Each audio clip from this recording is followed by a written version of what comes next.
ఈరోజు నిస్సహాయ స్థితిలో ఉన్నావేమో, ఈరోజు నీ జీవితంలో నిరాశలో నిస్పృహలో ఉన్నావేమో, కానీ నా దేవుడు నీ పరిస్థితిని మార్చగలడు. హల్లెలూయా. ఏ స్థితినైనా మార్చగలడు మన దేవుడు. ఇంతవరకు చదువుకున్న విధంగా ఆయనకు అసాధ్యమైనది ఏదీ లేదు. హల్లెలూయా. ఆయన మార్చలేనిదంటూ ఏదీ లేదు. ఎంత భయంకరమైన పరిస్థితి అయినా, ఎంత కఠినమైన పరిస్థితి అయినా కూడా ఆయనకు అసాధ్యమైనది ఏదీ లేదు. ఆయనకు కష్టమైనది ఏదీ లేదు. హల్లెలూయా, హల్లెలూయా. ప్రియమైన దేవుని బిడ్డలారా, ఈరోజు మీ జీవితంలో మారని పరిస్థితులు ఉన్నాయా? కఠినమైన పరిస్థితులు ఉన్నాయా? కష్టాలు ఉన్నాయా? మీకు ఒక శుభవార్త ఏమిటంటే, దేవుడు మీ స్థితిని మార్చబోతున్నాడు. హల్లెలూయా, హల్లెలూయా. దేవుడు మీ స్థితిని మార్చబోతున్నాడు.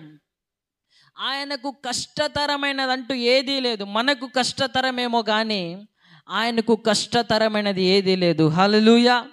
ఎందుకంటే ఆయన శక్తి అపరిమితమైనదంట. ఆయన శక్తికి అది లిమిట్లెస్ పవర్, లిమిట్ అంటూ లేదు ఆయన పవర్కి. మనకున్న శక్తి ద్వారా కొన్ని కార్యాలు మాత్రమే మనం చేయగలం. మనకున్న జ్ఞానము ద్వారా కొంచెం కార్యాలు మాత్రమే మనం చేయగలము, కానీ మన దేవునికి లిమిట్లెస్ పవర్ ఉంది. హల్లెలూయా. ఆయన శక్తి అపరిమితమైనది. ప్రియమైన దేవుని బిడ్డలారా, ఈరోజు నీకు అసాధ్యంగా కనిపిస్తున్నది దేవునికి సాధ్యంగా కనిపిస్తుంది. హల్లెలూయా. ఈరోజు మీ జీవితంలో మీరు అనుకుంటున్నారు, ఇది నాకు అసాధ్యమని, ఇది నా వల్ల కాదు, నా జీవితంలో ఇది జరగడం లేదు అని మీరు అనుకుంటున్నారేమో, కానీ అది దేవుని కళ్ళకి ఎట్లా కనిపిస్తుందంటే సాధ్యంగా కనిపిస్తుందంట. హల్లెలూయా, హల్లెలూయా. డాక్టర్లు స్వస్థపరచలేని, డాక్టర్లు నయము చేయలేని జబ్బులు కూడా ఆయన నయము చేయగలిగిన దేవుడు. హల్లెలూయా. ఆయన స్వస్థపరచలేని రోగం అంటూ, ఆయన స్వస్థపరచలేని జబ్బు అంటూ ఏది లేదు. ఎవ్రీథింగ్, ఏదైనా ఆయన స్వస్థపరచగలడు. మందులు కనిపెట్టని వాటిని కూడా స్వస్థపరచగలిగిన దేవుడు. హల్లెలూయా. ఆయన జయించలేనంత గొప్ప సమస్య అంటూ ఏది లేదు. ప్రియమైన దేవుని బిడ్డలారా, ఈరోజు ఈ వాక్యము ద్వారా దేవుడు మీలో విశ్వాసాన్ని పెంపొందించబోతున్నాడు. హల్లెలూయా. ఈ వాక్యం విన్న తర్వాత మీకు ఎట్లా ఉంటుందంటే, ఇన్ని రోజులు ఇది నేను అసాధ్యం అనుకున్నాను, ఇది ఖచ్చితంగా నా జీవితంలో జరుగుతుంది అనే నమ్మకాన్ని, విశ్వాసాన్ని దేవుడు మీలో కలిగించబోతున్నాడు. హల్లెలూయా.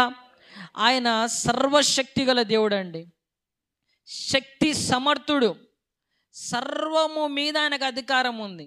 ఎవ్రీథింగ్, ఈ లోకములో ఉన్న వేటి మీదైనా సరే అన్నిటి మీద ఆయనకు అధికారం ఉంది. ఆయన నేటికి అద్భుతాలు చేస్తున్నాడు. హల్లెలూయా. నేటికి స్టిల్ ఈరోజు కూడా ఆయన అద్భుతాలు చేయగలిగిన శక్తి కలిగిన దేవుడు. ఎందుకు నా పరిస్థితి మారదని అనుకుంటున్నావు? ఎందుకు నా జీవితములో మార్పు రాదని అనుకుంటున్నావు? ప్రియమైన దేవుని బిడ్డలారా, దేవుడు ఈరోజు నీ స్థితిని ఆయన మార్చబోతున్నాడు. హల్లెలూయా. ఆయన నేటికి అద్భుతాలు చేస్తూనే ఉన్నాడు. అద్భుతాలు చేసే శక్తిని మనకు కూడా ఆయన ఇచ్చాడు. మనము దాన్ని పొందుకోవాలా, మనము దాన్ని యాక్టివ్ చేసుకోవాలా. మన ఆత్మీయ జీవితాన్ని బట్టి దేవుడు నేటికి కూడా మన జీవితాల్లో కార్యాలు చేయడానికి శక్తి కలిగిన వాడిగా ఉంటున్నాడు.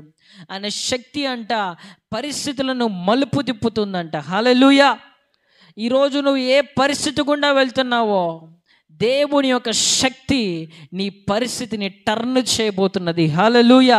నీ జీవితాన్ని ఆయన టర్న్ చేయబోతున్నాడు. ప్రియమైన దేవుని బిడ్డలారా, ఎప్పుడైతే దేవుని వాక్యాన్ని విని ఆ వాక్యము ద్వారా విశ్వాసాన్ని పొందుకుంటావో, దేవుడు ఆ రోజు నుంచి నీ జీవితంలో ఆయన పరిస్థితులను మార్చడం ప్రారంభిస్తాడు. ప్రియమైన దేవుని బిడ్డలారా, ఈరోజు నీకు ఏ స్థితిలో మార్పు అవసరమో, ఒకవేళ నీకున్న శరీరములో అనారోగ్య సమస్యలను బట్టి, నా అనారోగ్య సమస్యలో, నా యొక్క ఆరోగ్య విషయంలో నాకు మార్పు కావాలని ఎదురు చూస్తున్నావేమో, ఒకవేళ నీకున్న ఆర్థిక సమస్యను బట్టి నాకున్న ఆర్థిక విషయాలలో మార్పు కావాలని ఎదురు చూస్తున్నావేమో, ఒకవేళ నీ కుటుంబ పరిస్థితిని బట్టి నా కుటుంబంలో మార్పు కావాలని ఎదురు చూస్తున్నావేమో, ప్రియమైన దేవుని బిడ్డలారా, ఈరోజు ఏ సవాలు గుండా వెళ్తున్నావేమో, కానీ నా దేవుడు నీకున్న సమస్యలన్నిటికంటే గొప్పవాడు. హల్లెలూయా, హల్లెలూయా.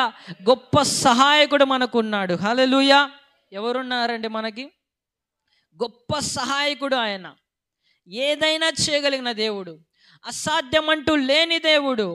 ఆ గొప్ప దేవుని మనం కలిగి ఉన్నాం. మనము అందుకనే దేవుని శక్తి మీద మనం ఆధారపడాలి. హల్లెలూయా, హల్లెలూయా. అందుకనే దావీదు గొల్యాతు ముందరికి వెళ్ళినప్పుడు గొల్యాతు యొక్క బలాన్ని చూడలేదు, కానీ దావీదు పక్కన ఉన్న బలవంతుని చూశాడు. హల్లెలూయా. దావీదు సాధారణంగా వెళ్ళింటే గొల్యాతు ముందర ఓడిపోయేవాడే. ఎందుకంటే గొల్యాతు చాలా బలవంతుడు, దావీదు బలహీనుడు. కానీ దావీదు తన బలం వైపు చూడలేదు, కానీ తనతో ఉన్న దేవుని వైపు చూశాడు. హల్లెలూయా. ఈరోజు ప్రియమైన దేవుని బిడ్డలారా, నీ దగ్గర ఉన్న బలవంతుని నువ్వు చూస్తే ఏ సమస్యనైనా నువ్వు జయించగలవు, ఏ స్థితినైనా నువ్వు మార్చుకోనగలవు. నీ శక్తిని, నీ బలాన్ని నువ్వు చూసుకున్నంత కాలము నీవు ఆ సమస్యను జయించలేవు. కానీ నీకంటే, నీ సమస్య కంటే శక్తి కలిగిన దేవుని వైపు నువ్వు చూస్తే నీకున్న సమస్య నుంచి నువ్వు బయటపడగలవు. ప్రియమైన దేవుని బిడ్డలారా,